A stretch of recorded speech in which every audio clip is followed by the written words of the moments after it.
I'll just make sure no one's going to ping me or no, we're all good. Get that away. Decrease distractions. We've got coconut water. We're good.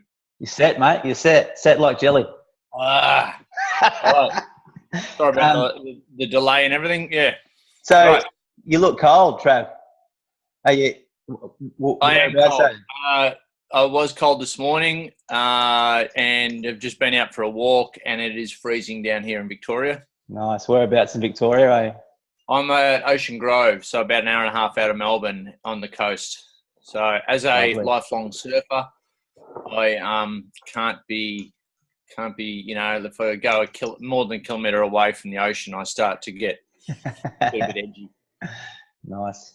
Mate, this is for my page called Coffee Chats. Have you got a coffee or is it just a coconut water? Oh, damn, I should have got a coffee. But I've got, warm you up.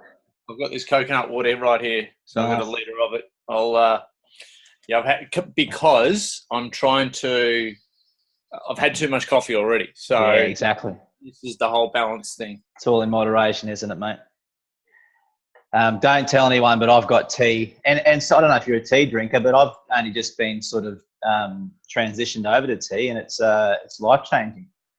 Life-changing. That's a big call.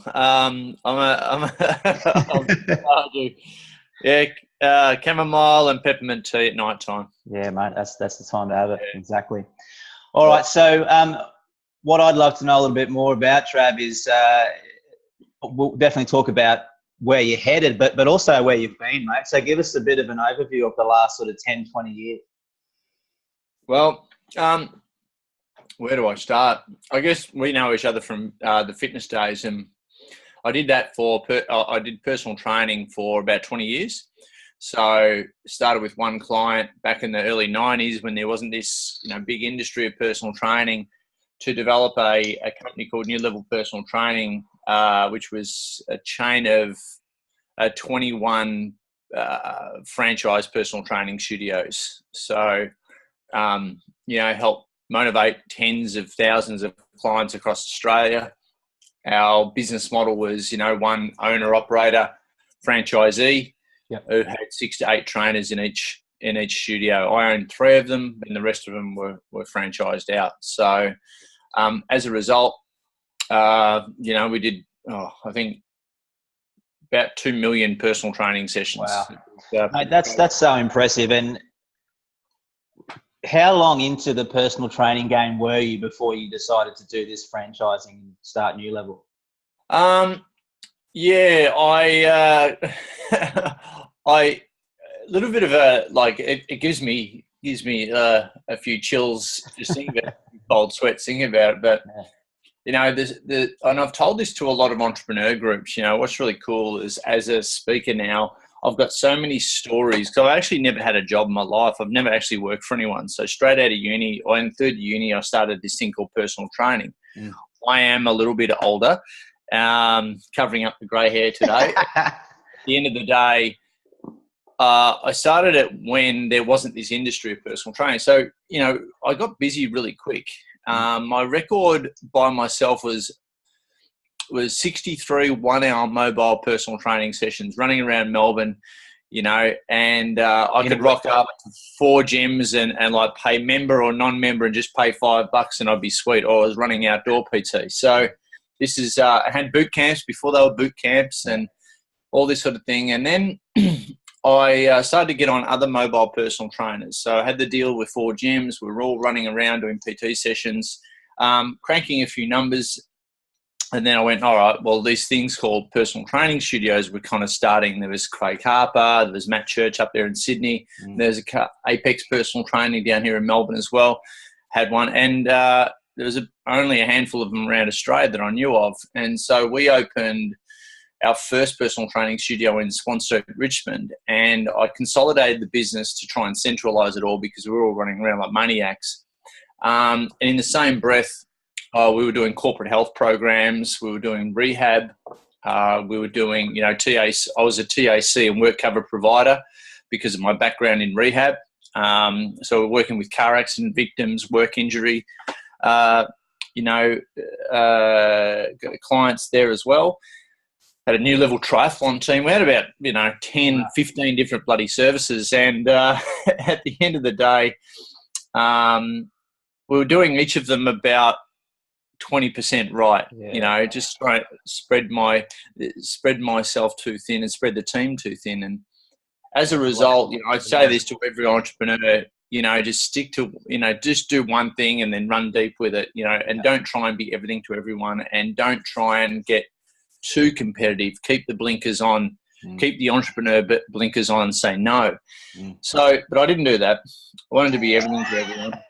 So, lessons from the trenches. And I got up to 13 personal trainers working for me within that studio, both doing mobile stuff, corporate stuff, and also PT within the studio. But I worked out really quick. Here's the warts and all story, mate. I worked out really quick that I was a great personal trainer but shit business person, because I got 3 months behind on rent.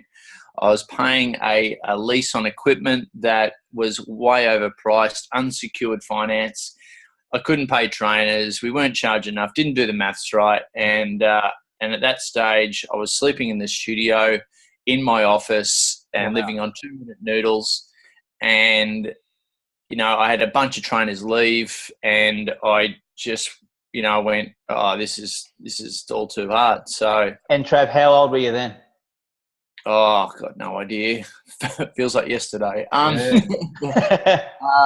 I was in my 20s, probably mid-20s, to be honest. I think I ran my mobile. I started personal training when I was 21, I think, or 20. And then, so I was probably around, 25, 26 years old. And then I stumbled across a business coach, and the business coach said to me, mate, what do you want to achieve, with business coaching? I said, number one, I can't afford you. Number two, I want to be the first to franchise personal training studios in Australia, because I read the E-Myth. It completely messed with my bloody mind. Michael Gerber, the bitch. I've got 3 copies over my shoulder. Oh, you have. I've seen him twice in concert. Wow. And yeah, that just messed with my head. Like I was Sarah baking the pies. Yeah. I was the technician, trading time for money, and I was just over it. And rather than throw it all in, and I just decided, all right, well, what have I got to do?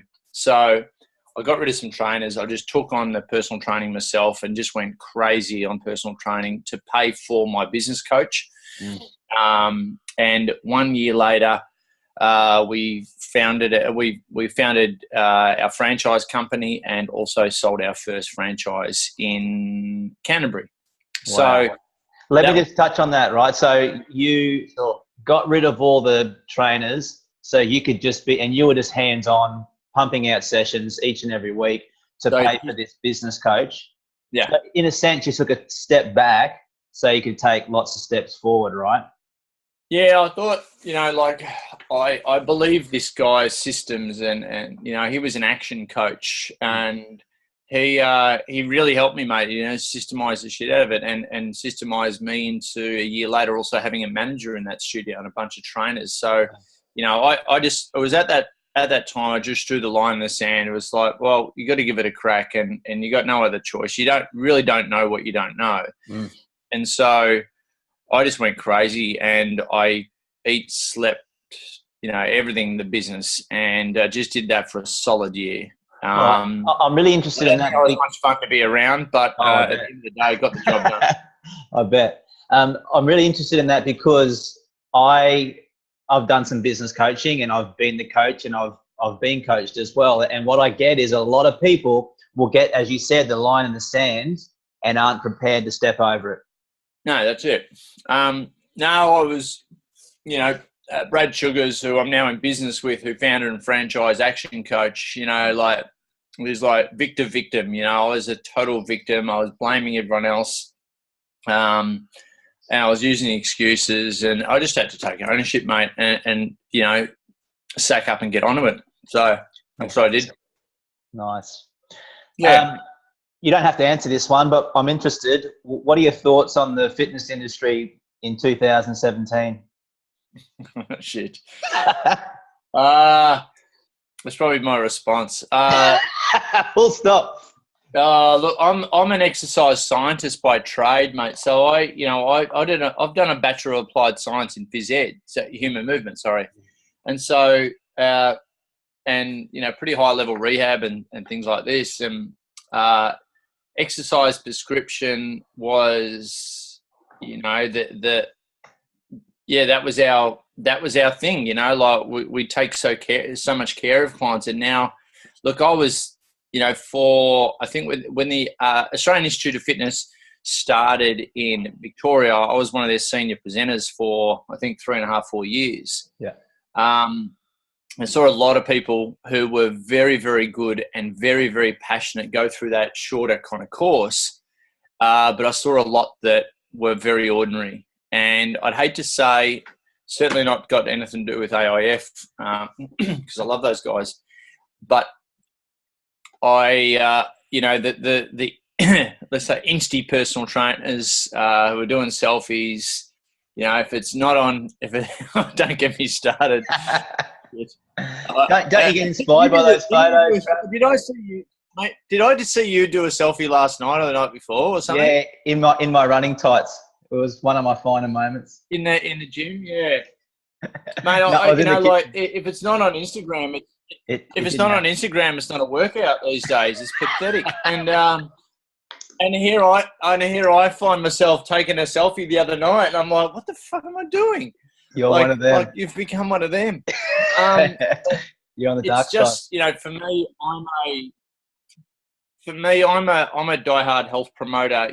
With less about aesthetics and more about health. One of the things that is ingrained in me is just the overall fatness of our population, the overall cardiovascular disease, the overall diabetes epidemic, and these sorts of things. That's the thing that concerns me. And the lack of productivity as a result, the lack of energy within people, the effect that it has on families, the effect that it has on people individually, dying before it's, before their time. It's less about aesthetics. And I think when you get over 40, you become a little bit more, aware of these sorts of things. And so, but back in the day, I was, but I'm more concerned with that, mate, and that's, I want people to lead a very healthy, long, productive, fun, loving life. And that's what it's all about, a regret-free life. Sure. Do you think that those Insta photos and that sort of stuff play into that or against that in regards to long-term health and wellness? Oh, I don't know. Are we on the right track is my question. Yeah, it's a good question. I mean, mate, there's fads in everything. We've become a narcissistic society where people are posting selfies all the time. They're getting selfies and, doing clips, videos, et cetera, et cetera. You and I both do the same, just in a different way. Sure. So I think I'm not gonna bag anyone for doing selfies or anything like that because I'm the king of them. But don't profess to be an expert just because you're buff or you've got a tidy ass. Yeah. So because you're playing with people's hearts and lungs and a lot of other conditions that that can cause a lot of drama if not handled with care. So it's not just about aesthetics. Well said. And I think if I can add to that too, my experience has been when I confess to not knowing everything, that's when people relate more anyway. Yeah. And I guess it's not helping people that have got an inferiority complex at all. It's making that worse. But I'm here to say that, because depression's up through the, it's through the roof, and the overprescription of antidepressants is through the roof. And my big, one of my big drivers is, the fact that teenagers, young adults are overprescribed antidepressants more than ever these days, especially here in Australia and the Western world. And that's just fucked. And sorry for swearing, but I'm just so passionate about that. And that's why I love doing personal development now, because we've got some tools that I've learned. I've been a seminar junkie my whole life, and now I'm a dealer. That sounds really good. I love that. Thanks for laughing, mate. That's cool. Sometimes it doesn't go down too well. As a seminar guy in personal development these days, more so than health, we've got some good, the cool thing is we've got a whole heap of tools to be able to help people, get through depression, and get off things like, antidepressants and this sort of thing. And I can't speak to enough people about, and help people with these tools. And that's what I'm deeply passionate about. So does that, I'm doing my little bit, but the Insta stuff, to go back to your question, is it helping or hindering? Probably helping motivate, hindering people that need to be a lot more confident in themselves. So hopefully we can play a part in helping them be more confident in themselves, so they see that sort of stuff, they don't give a shit. Yeah, 100%. Mate, you're the bucket list guy. That's what they call me. Is that a trademark, copyrighted type thing, or? It's all locked up. It's all locked up. I'm constantly suing people for even using the word list. No. Mate, tell us about that. No, funnily enough, mate, someone called me the bucket list guy after I got out of personal training. I went through some rough patches with the legal side of things. It's an interesting business model, being a franchisor. Yeah. When people want to use the analogy, want to put beetroot in the Big Mac, and you say no, and they say yes. You say no. Well, I'm going to do it anyway. Stuff you. And I was like, oh God, whatever. So for me, that kind of did my head in, and I did 20 years in personal training, and some of those business owners are still going today, which is absolutely phenomenal. I really love it. Really love the if I've had a hand in honestly shaping some of their careers, I'm absolutely stoked. Exactly. Admittedly, I'm not really a good franchisor, because I'm a little bit too creative in myself. So I wear a lot of that.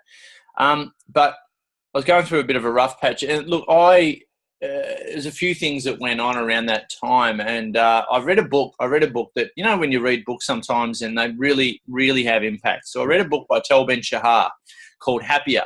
Basically, one of my friends, Kristen, gave me this book, and I think she was trying to say, look, you miserable prick, you're bringing everyone down. Here's a book on happiness. Now, so I read the book Happier, and it's an interesting thing. I was like, in that is this exercise called the MPS process, and I'm hopefully going to be having Tal Ben-Shahar on my podcast very soon. Wow. And the MPS process is three intersecting circles in a Venn diagram. M stands for meaning. So what gives you meaning? MPS, what gives you pleasure, and what are your strengths? In the middle is your calling. So I did this exercise, and it just hit me like a ton of bricks. And my calling was motivation speaker. I'm like, oh, fuck, great. Yeah. So I got no fear around public speaking. I've had a few frightful moments, but all in all, it's fucking worse than sharks for most people. And I just don't have that. I love it. I love being able to help, coach people one to many. So tell us about the frightful moment. Well, I was doing this first seminar that I did. There's a whole lot of frightful moments, mate. There's some long, drawn-out stories. But if I tell you about those, one, it'll take too long, and two, I'll probably end up in the bottom of the shower tonight in the fetal position doing these ones. Fair enough. You don't want to go back there. Yeah. I mean, the Dr. Phil sessions are working really well at the moment. Okay. But my first seminar was my coming out as a motivational speaker. So I put 40 people in the room, the Western Bulldogs room in Melbourne. I nearly had to pay people to be there. I had mum and dad, little champions at the back, and they're going, what the fuck is he doing now? and I and I then I just packaged in. I'd like done NLP. I'd done, I'm a master as NLP, and I was doing some coaching of other entrepreneurs, other fitness business owners. I was doing some life coaching. I'd done some positive psychology work, all the motivation stuff, all the seminars. I packaged it all into a 3-hour, preview seminar. In hindsight, it was shit, but about halfway through, and I was peaking. I was peaking putting this on for the first time. I bet. Like I mentor speakers now, and it's always you just got to build that muscle. You just got to build that muscle. How do you become a good speaker? Speak, and build the muscle. So I did this, and about halfway through, mate, I started to talk about my list to do before I die. I had one since I was 18, actually written down, and wherever I shared accommodation, etc., I had my little blue folder with my list. And I asked the room, all right, who else has got one of these lists to do before you die? And it was, donuts. No one. And so I'm like, well, what the hell do you want to do before you die? I was the only freak in the room, and they, Machu Picchu and this and that. I want to climb, do events and blah, blah, blah, blah, blah, meet this person. And the room just came alive. It was, as I said, it was pretty shit up until that point. They woke up then. They woke up. And then I got to the end of it, and this lady, Jo, she said in Q&A time, she said, how's all this, list to do before you die stuff? It's like a bucket list. You're like the bucket list guy. And I went, because up until that point in time, I was just kind of like Trav Bell, Aussie battler, trying to do his best, make ends meet, trying to be Tony Robbins. Yeah. But you and I both know it's very hard these days to trade off your own name. Not hard, but it requires a lot of marketing to make noise. So I attached this non-celebrity brand. I went home, registered the domain name, and I'm like, who's like the Mac Daddy? Who's like the king of bucket lists in the world? Oh fuck, look, no one. So I called myself the world's #1 bucket list expert, and here we are. Wow. I've stayed in that lane of that motivational speaker highway ever since. How long ago did you register the domain name? Or was that event? After that event, that was probably about 8 years ago now. Oh, wow. Yeah. So, okay. So I'm like, my biggest thing was when I started, I came out of the cave and I was like, yeah, I'm the bucket list guy. And I was like, oh, fuck, that's you. That's great. Can you help me write a bucket list? And I'm like, sure. And I come up with the formula. That's what I did a TED talk on. And as a result, my biggest, I guess, obstacle in my own brain was like, who the fuck is going to pay someone to write a freaking list to do before they die? But the fact is that, our to-do list is all swimming up in our heads with our bucket list, and people aren't. There's no structure to it, and there's also no time to. We only worry about our list in an instant. When we're given a use-by date, just like the movie. Suddenly we reprioritize in that moment. And I love going around the world from a speaker's point of view and helping people separate their to-do list from their bucket list and reprioritize their bucket list over their to-do list. Because on a day-to-day basis, if it's all swimming up there, it's your to-do list that gets done. Sure. And so for me, I say a bucket list is a tangible life plan where our business plan or our career plan should fit into our life plan, not be the other way around. And it's not just about the person not about just ticking a whole bunch of cool stuff off. It's about the person you become on the journey, but more importantly, it's about the person that exists on the other side. That's our potential. That's the person you don't know yet. So, can I jump in, because I had a question. I had a question around that. So, in regards to the bucket list, my understanding is it's doing those amazing, inspirational, massive things. But the question is that necessarily true? Like, is part of your bucket list maybe becoming more patient, or becoming a better partner, or becoming a better parent? No, I think it's no. These are all standards. I I separate. I've done a lot of work around this, and just like there's a lot of motivation rhetoric out there, success rhetoric and methodologies, and I think a lot of them are old school. No, a bucket list is something tangible that you can tick. Yeah. All right. Being a better parent. What is that? What's the tangible? How can I tick that? Got it. All right. So,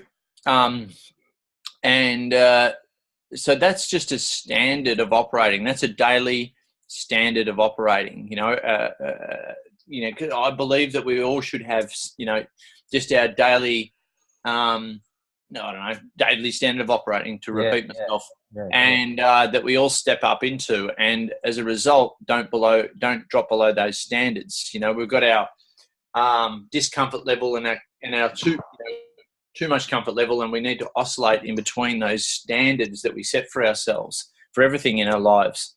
But we need to be able to have a tangible intent. It's just a cool way of goal setting. It really, really works for teenagers. It's been great through schools.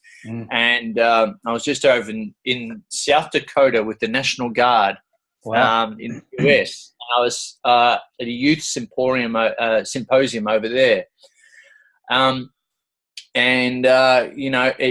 just had all these young adults just leaving the room, just frothing to go out and achieve the things on their bucket list. And it was just unreal. And I had the parents coming back to me, emailing me, messaging me, going, "What the hell did you do to little Jimmy? I've never seen him so fired up." But it's not just, leaving people 8 foot and bulletproof, which is what a motivational speaker typically does. What we've got to do these days is leave people with some content that they can map into their life on a long-term basis that not just affects them, but also affects their whole ecosystem, their whole family. Exactly. And it's really, really important for any speaker watching. I agree. I use the phrase, it's not motivation, it's mode of action. There's nothing worse than leaving a seminar and you're pumped up and the next day you've forgotten all of that. Yeah, I typically do keynote speaking, and the problem there, having spoken to the ASX, I did a gig with AMP the other day, NAB, any other acronym that I can think of. ASIC, the ABC, AIF. How many have I got? But at the end of the day, it's really important to leave them. You get an hour time slot to start up a conference or something like that. You've got to make an impact. You've got to disrupt their current train of thought, and that is so important. And not be just same old. So I purposely go in there to a speech to disrupt their current train of thought, so they can look at their lives, their businesses, possibly their careers, their family, everything going on, and go, shit, I haven't thought about it like that before. That's the power of being a change agent in that respect. Are you good at that? I've had some impact. Yep, definitely. Yeah. Yep. And I'm only as good as the testimonials that I get and the rebookings that I get. And I'm pretty freaking busy and my inbox is full. Yeah. That's a pretty good KPI to keep an eye on. Just this morning, I'm hired to go and speak at a big business entrepreneur conference over in Portugal this morning. So, wow. Never been to Portugal. There you go. Here we go. Yep. Well done. I want to talk about the speaking stuff, and given you're seeing such impressive results, but you started somewhere, right? And you mentioned that first event that you did, and you had 40 people in the room. Like that's 39 more people than I had at my first gig. But Mum enjoyed it, so that's good. Well, my mum's still confused. But we've got to start somewhere, mate. Exactly. But maybe you can help the viewers out. So what's some of the biggest lessons you've gotten from doing your presenting? And also, if you could start again, what things would you do differently? You know what? It's a good question. I'm going to steal a quote from the founder of the Professional Speakers Association in Australia, Winston Marsh. You've got to be a better marketer of what you do than a doer of what you do. You know, like you can be a great speaker, a great anything, but you've got to market yourself and have that be a priority on your day to day and build your hustle muscle, as wrong as that sounds. You've got to get on the front foot and kick down doors. As simple as that. The other thing I'd suggest to people is whatever you do not be a jack of all trades, master of none. Because, like for instance, I come across a lot of, say, speakers or coaches or mentor, and I'm like, well, what's your specialty? How do I pitch you? How can I refer work to you? I can do a bit of, I can speak about this topic, and I speak about this topic, and I speak about this topic. I'm like, nah, you lost me. I can't sell you. So a speaker bureau could not sell you to a client. A client could not pick you up and put you in an agenda or in a run sheet of a conference because you're like, well, who are you? You're what value are you bringing? So we need to, and I said it before, we need to decide on what highway we're playing on, and then decide on what lane we're going to drive down. As a motivational speaker, for instance, and I hate being called a motivational speaker, and I know our friend Craig Harper hates being called a motivational speaker as well. That's right. And, but unfortunately that's what we get categorized on. As a motivational speaker, I could have talked on gratitude. I could have talked about fear. I could have talked about on a variety of different topics, but I chose bucket list. And being a serial entrepreneur my whole life, it's been the hardest but most rewarding thing to just keep the blinkers on and just keep marketing that. Just keep honing in on that. And go deeper.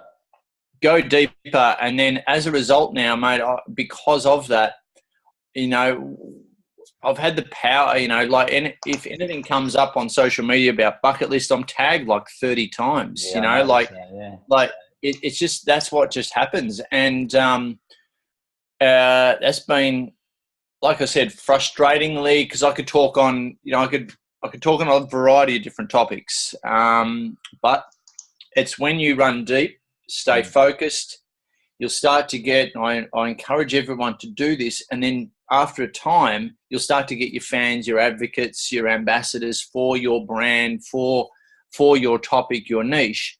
And then you can start, expanding the wedge, which is, I've done now, I do speaker mentoring. I don't go around calling myself a big speaker coach or anything like that.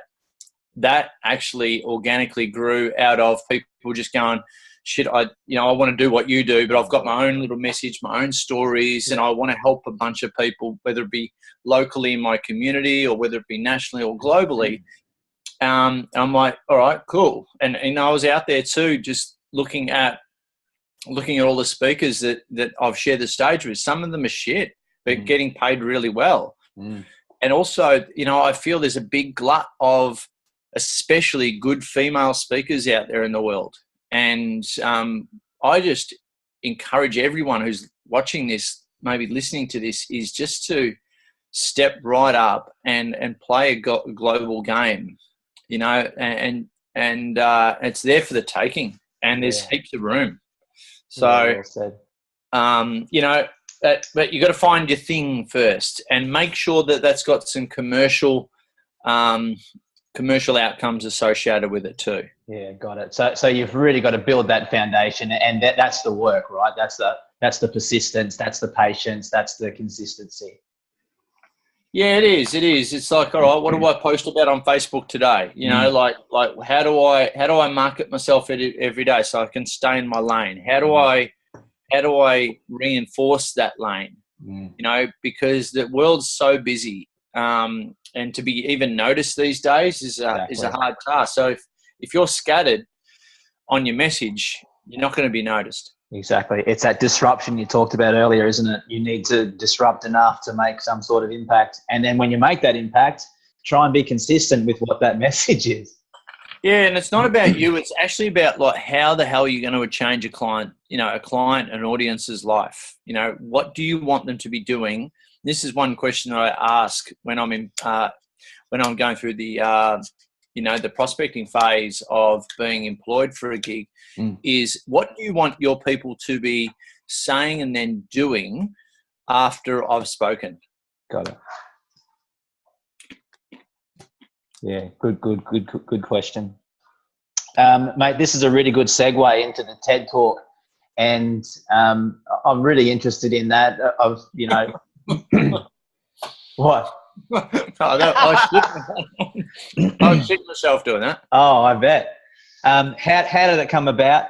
How do you feel, now that it's done, and what came from that, if anything? Oh, look, what's come from it has been it's been phenomenal.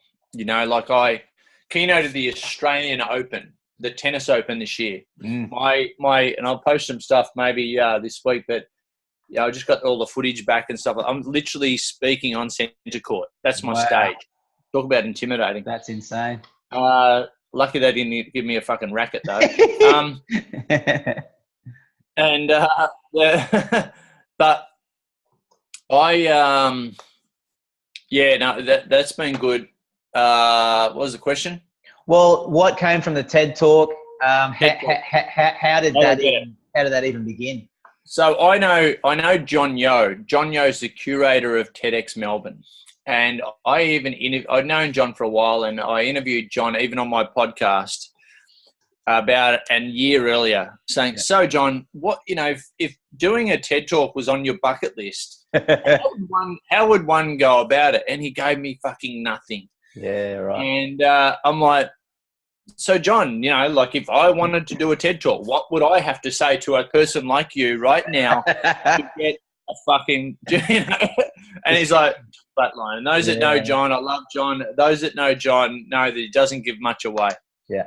But it wasn't until someone else, actually a bunch of people, have seen me around speaking at different gigs through the Professional Speakers Association and various conferences around, that I was actually recommended.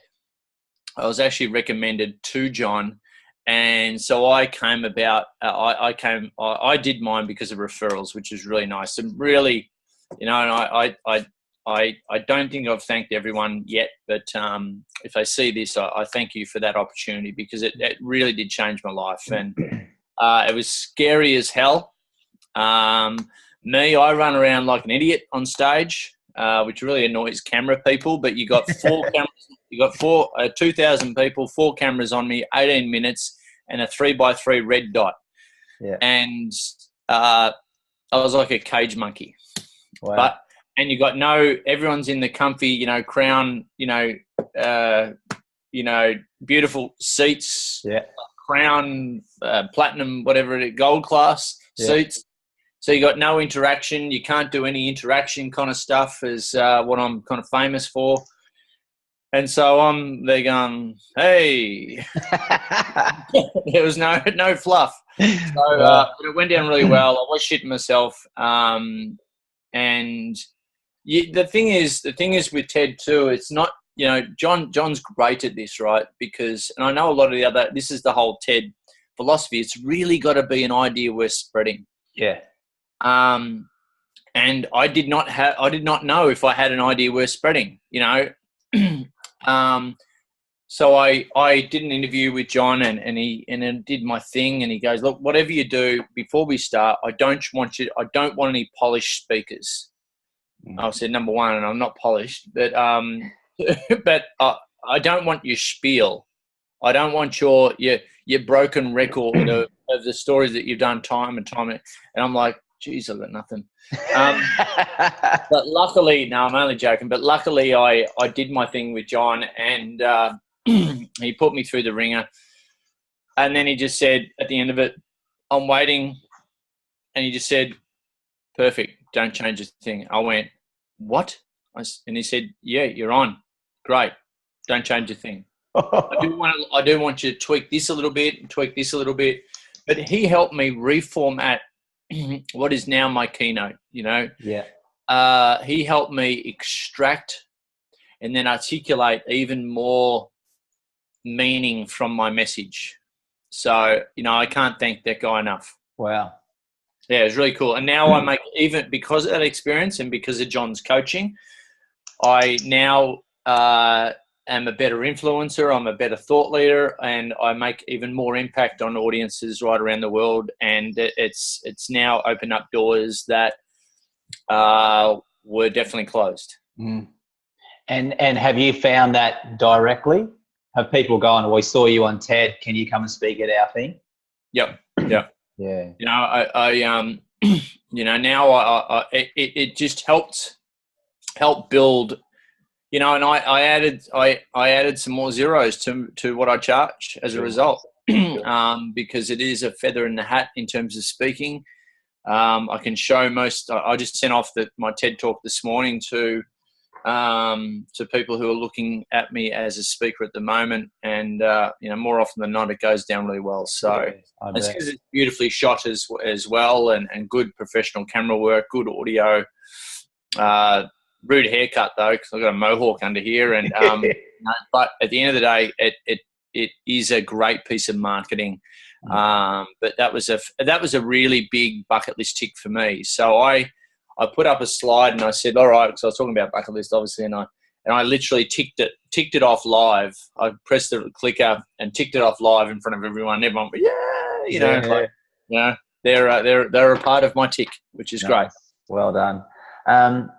And I do want to go back to talking about your bucket list specifically, but you just put a question in my head in regards to appearance and being in front of corporate markets and professional people.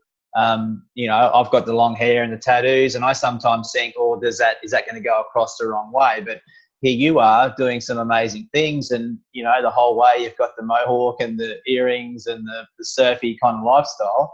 Has that gone for you or against you? Okay, so I'm quite, my journey, I've become more me, more genuine, more authentic.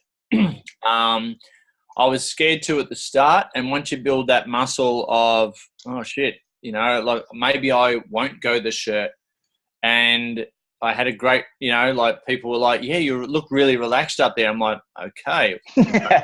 No to the shirt. Yeah. Right now I'm still, there's still a part of me that's like, don't go there, Trav. But you know, I'm one step away from thongs, shorts, and a singlet, mate. I'm like, yeah, well, you know. But I've paid $5,000 for a day seminar, and the guy showed up in shorts and thongs. You know, was he good? Yeah, and that's the point, right? What did I get from it? Well, I got value, so. Yeah, look, it doesn't really matter. And again, as a disruptor, you know, you got to go in there and disrupt. However, you know, like, and I love going on after like a CFO or a CEO has done their speech. And I'm normally the first up when it comes to conferences. So they're like putting up fucking pie charts and here's where we're going. Here's where we're going, and death by PowerPoint. No, come on, you know, backflip, round off, ta-da. Fireworks, fucking unicorns. You know, I've got cheerleaders, all that, and I've got the mohawk earrings, and but I don't swear. I'm respectful of that because I have been told off before. You got to be respectful for that, and especially I've just come back from a 3-week tour over in America, and I've got a big tour coming up in America in November. You know, very, very, you know, Christian over there, so you just got to be mindful of that. And sometimes I sign documents, you know, or contracts to say, you know, just be careful of the profanities and that sort of thing. So you got to take care of all that and just be mindful of who's actually paying you, and you know, don't totally be yourself, Trav. Yeah, that's a good point. All right, mate. So let's talk about your bucket list, and being that this is your thing, I'm really interested to know what's on your bucket list. So a couple of questions. First one is, how long is your bucket list? And what's the next couple of big things that are on it? I know that going to the Tour de France is upcoming. Yeah. That is. Thanks for reminding me. That's like less than 3 months away now. And if you've seen my legs, they ain't skinny. Too much weight's not enough speed work, bro. But no, the Tour de France. I've always loved cycling, and I've always loved going to the Tour de France. I've always watched the Tour de France, and as an ex, I used to run. Now I bike ride, less impact, blah blah blah. The opportunity came up with me and 10 mates. We're going over to follow the Tour de France for a week, and our second day in is climbing the Alpe d'Huez, 20 k's, hairpin turns. Up to 20% gradient. Wow. I think most of the bucket list things like that is just ego that makes me go. But that's the next one. Doing I'm nearly done on a new book. That's one. I'm doing a stand-up comedy gig by the end of the year as well. Are you concerned / scared about that? Oh, worse than anything. I don't know why I've done this. But can I just jump in, right?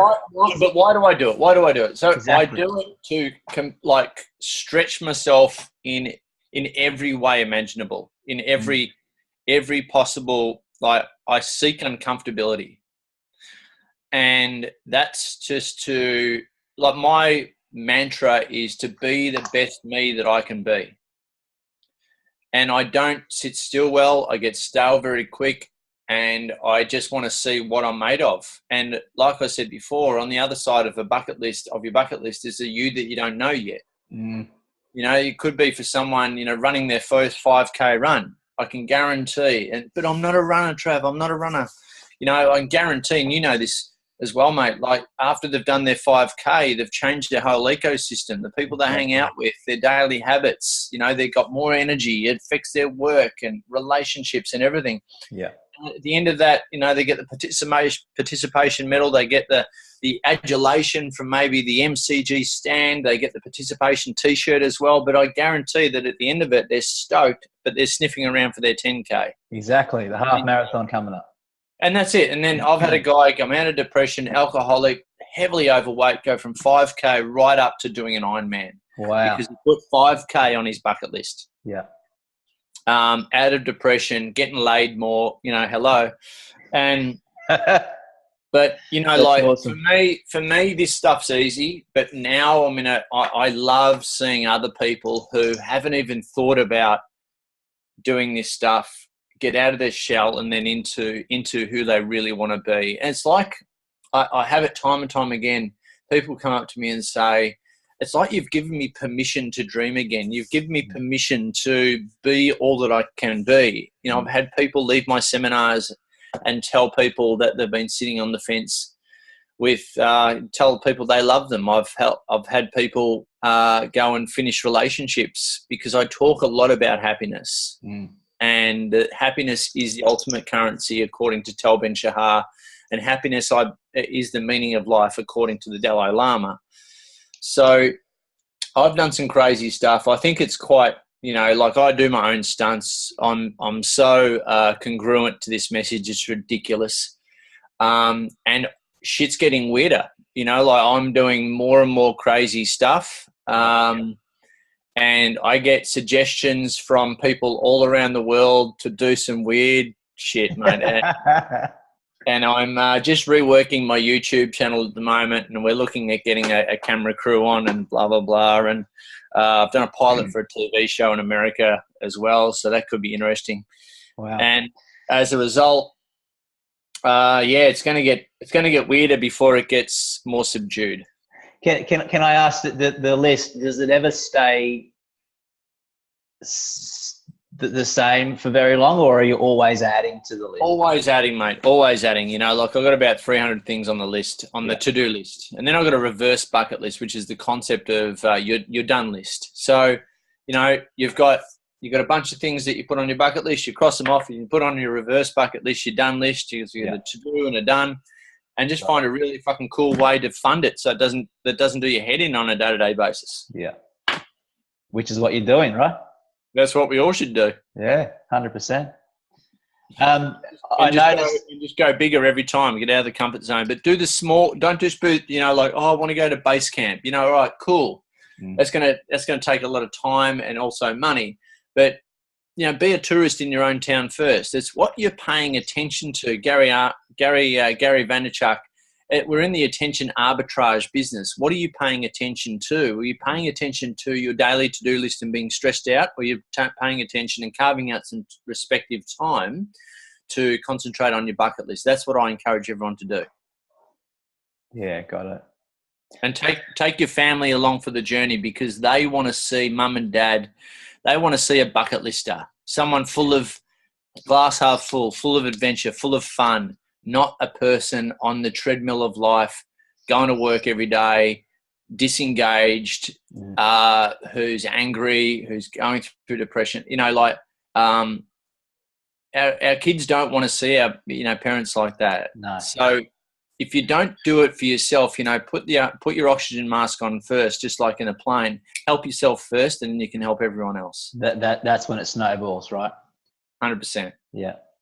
Okay, so that's a good lead into my next question, which is in relation to, essentially your opinion on why do some people succeed and seem to that success snowballs throughout their life, and other people just are stuck in the negativity of the world? I don't think any success is a snowball. A snowball, that for me conjures up an image of always, small successes and big successes. But, you talk to any entrepreneur, anyone who's been, had any sort of health success, it hasn't been a straight line. There's no linear effect here. No, but if I can just jump in respectfully, like you went from the first seminar and you became the bucket list guy, and then TED Talks, and then Australian Open, and then, going around the world, like in a sense, that's a snowball, yeah? Yeah, but no one saw me when I booked out a really expensive venue, had hardly anyone turn up, did my money, bottomed out a credit card, and then some, or did had a national tour, had all these rooms booked out. No one really turned up, or had a big group, do a big sell from stage, didn't sell shit, and stood there completely embarrassed. And that was the big payday to keep my mortgage paid. Yeah. No one's seen that. I don't talk about that. We don't talk about that much. So again, this is the muscle, in those times. That's when you got to go back to basics and go, right, well, either I'm out or I, ante up and get on it and retweak it and do something different. And that was my question. Where does your head go when you spend thousands and thousands of dollars on an event and it bombs? Why don't you say, fuck it, I'm out? My vision for helping, and this is going to sound quite kind of cheesy, but I want to help a lot of people, mate. If I'm going to leave any kind of a legacy before I'm done, is to help people think about their lives differently. And that vision is burnt into my brain of helping a lot of people. And I look at, guys like the Jim Rowans, Tony Robbins, Darren Hardy, all these, Jack Canfield. Well, why can't I be like that? Why can't they're having a huge impact? So why can't I do that? Exactly. Why can't an Australian do that? We're 1.6% of the global economy down here. We're a pretty small pond. And once you get over into the States, you start seeing bigger and bigger, more and more opportunity actually around the world. And I thought, all right, why can't I do that? So if someone's done it, it can be done. So, but there is a daily, I've got a daily habit. I write my goals every single day. I write my 2017, because we're in 2017 right now. I write my 2017 goals, and I write my big business goals every single day. I'm very visual. I know exactly why I'm doing it. But overall, it's to leave a lasting impact, So if people can leave, my seminar having an impact and changing their lives, that's what it's all about. And a coach said this to me once, mate, that we've all got those seeds of doubt, and this is where a lot of people give up. We've all got those seeds of doubt, that reptilian brain that likes to keep us safe. Who are you to do this? Who do you think you are? You're not Tony. Like, relax. It's that voice on the shoulder. Yeah, that voice. And he said to me once, after a while, Trav, you're going to have that no matter what. No matter how big you are, no matter how successful that the outside world think you are, you're always going to have that. All right, that's just how it is. It's built into us to keep us safe, to keep it reproducing. It's called fear. And so, but after a while, Trav, you'll see that you're going to start helping a lot of people. And a lot of people are going to be coming back to you with testimonials. Thanks. Oh my God, you've changed my life. Audience members crying, coming up to you, having, with tears and laughing and doing big things in their life. And after a while, you help enough people, and you won't be able to drown that out, and that will actually drown out your inner voice. And mate, that tipping point happens. Yeah. But you've just got to stay the course and get out there and help people. And before you know it, it's a flood. It's like a tidal wave of thanks and gratitude from people. And I feel completely blessed that I'm able to help people at that level, and it could be a really small thing that people do, but I don't give a shit. And as a result, that's the foundation for why that's the foundation for what drives me on a day-to-day basis now. Got it. Do you remember when that tipping point happened to you? No, it's evolved over time. It's evolved. So you still have that inner voice. You're still challenged by that inner voice? Yeah, I do. And I've just got to check in with it all the time, because, sometimes, like me going over to America, standing on some big stages, and I've got some quite big gigs happening in the next 12 months, and sharing the stage with some big note people. And I'm like, really? You? Mate, who do you think you are? Wow. Like who do you think you are?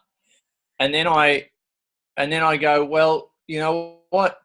Those guys, and we're always comparing us, those guys started somewhere, and I start to do a pros and cons. We're really good as human beings. We're really good at looking at the negative, but what are the positives? Pros and cons. What are the pros of making this decision, of stepping up? And before you know it, if you actually list them out, you'll see really, really quickly that the pros always outweigh the cons. And just, you got to get out there and help a shitload of people, mate. Yeah. If you don't have that vision, and it's not about me anymore. Like, I wanted to be a rock star and all that sort of thing earlier on. But I just, I have, I guess, avatars of people that I want to help now, and I want to get to those people. That's awesome. Mate, I'm wary of time. I've got about 24,000 pages of notes too, so spend half the day collating the notes. But if someone wanted to know a bit more about creating a bucket list or becoming a better speaker, what's the best way to get in contact with you? Pretty much the hub of it all is thebucketlistguy.com. That's www.thebucketlistguy.com, and on there you got speaker mentoring programs, and you've got a whole bunch of things, and my TED Talk might be on there. Yeah, it's on there too. Yeah. But or connect with me, Trav at thebucketlistguy.com, and I answer all my own emails. Nice, mate. Or hit me up on the on the socials as well. Yeah, got it. I'm a self-confessed social media whore, so and a selfie king. No, God don't. Mate, I really genuinely enjoyed this chat. I've been looking forward to it, and my inner voice has been going off. I actually did a live video about it this morning, sort of talking about my inner voice, saying that I've, overwhelmed and nervous, and I wasn't quite sure what I was nervous about. Of talking to a successful bloke, going, am I gonna come off okay? And just to sort of echo what you were saying, that inner voice really took over, and it wasn't until I sort of put it in check and sort of went, okay, well, what might go wrong? Am I okay with that? Might I fuck up completely? Yes. Am I okay with that? Yeah, I'll be all right. And here we are, and I don't know, it's gone all right, I thought. What do you think? Mate, you are the greatest, as the T-shirt says, and the thing is, too few people are, probably watching. Too many people are probably watching this, going, "Shit, I could have done that." Or what Matt did today. I could have done that, and everyone's accessible. I'm doing exactly the same thing. I'm trying to reach people, and I'm nervous about talking to. But no one's out there thinking, I can't wait to get stuck into Matt because he's going to fuck up today. I can't wait until he posts this because I'm just gonna be a hater on him. You gotta rip in. Everyone's super busy, so no one really gives a fuck. Exactly. So if you just we've just got to get over ourselves. The world's not waiting for you to just come out and be all that you can be, just to hate on you. Yeah. Just get out of your own way, guys, and just reach out and play a bigger game beyond yourself. And I use this analogy because we are mammals, we are herd, and we are in a herd, and we all love being accepted and loved in that herd. Now, if you do something different to that herd, you're going to be ostracized, and being the fear of being lonely, the feeling of being ostracized is the hardest thing for a mammal to cope with. But I just want to know, I want you to, and sometimes we slingshot back into that herd because of fear. I don't want to be by myself, right? I feel lonely out here. I'm doing something just completely different to my family. They're fat, I'm skinny. I've got money, they're poor. Shit, I better sacrifice, self-sabotage to come back to that herd so everyone feels safe. The question is, if you're not, or the point that I want to make is, if you're not happy playing that,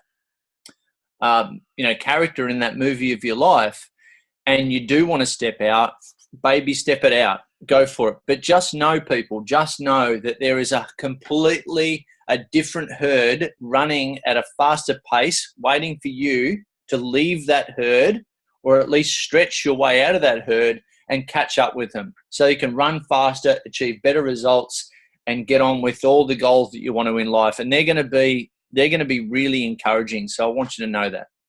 Nice, mate. Really good place to leave the interview. Appreciate your time, and good luck with your upcoming presentations. Beauty. Thanks, mate. See you, mate. Bye.